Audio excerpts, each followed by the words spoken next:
Hi everyone, I hope you're having a great day. I just wanted to show you the box joint jig that I made, and this came out pretty good. Got some interesting features, and so far so good.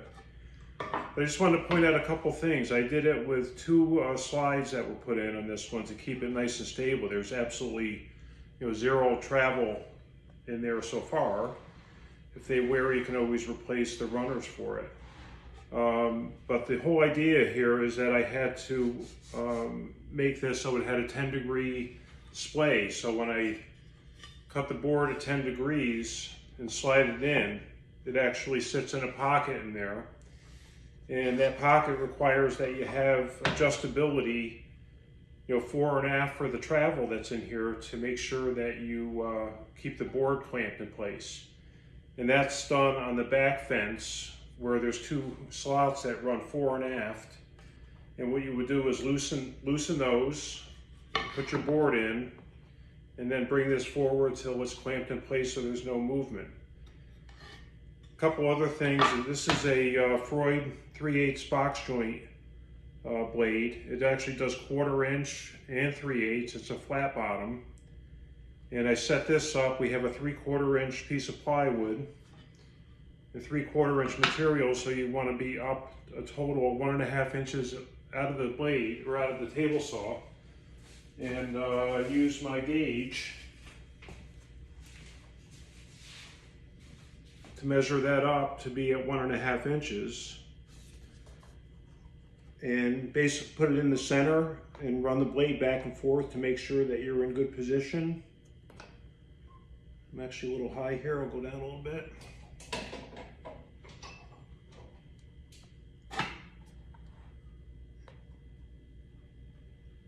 That should be good.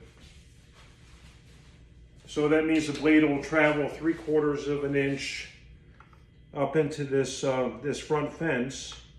And what I did was I laminated 2 pieces of 3/4 inch plywood to make the fence strong enough.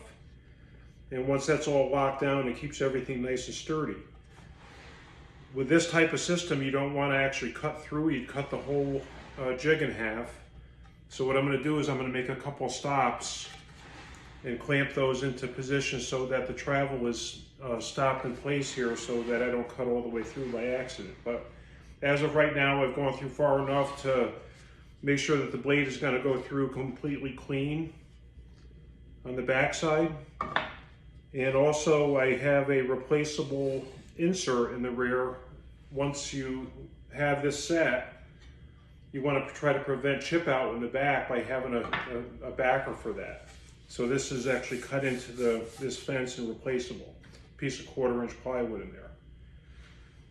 Now the whole intention of this is to, with a 3/8 blade, is that you want to have the initial center cut, which is always going to be in this position, done in such a way that once you make the next move with your indexing key, this has to be 3/8 of an inch with a 3/8 inch opening in here. So in order to set that, what I did was I slid the fence over and moved that and locked it in position 3/4 of an inch away from the fence.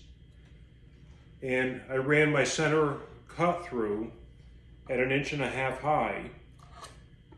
So everything travels through there. But I have to then cut the key over 3/8 of an inch spacing, so that would be 3/4 inch movement. So what I ended up doing was set the fence to 3/4, pulled the board out, loosened the lockdowns here, and slid this over to touch the fence, which would cut this next groove at 3/4 of an inch. And I lowered the height down so that this key is not gonna float in there. So this slides out from the front. So what ends up happening is that when you set the board in and you have it adjusted, this has a 10-degree facing forward. What you want to do is bring the board over to touch the key. That's your start of the initial cut. And I'll just run these through and show you how it works.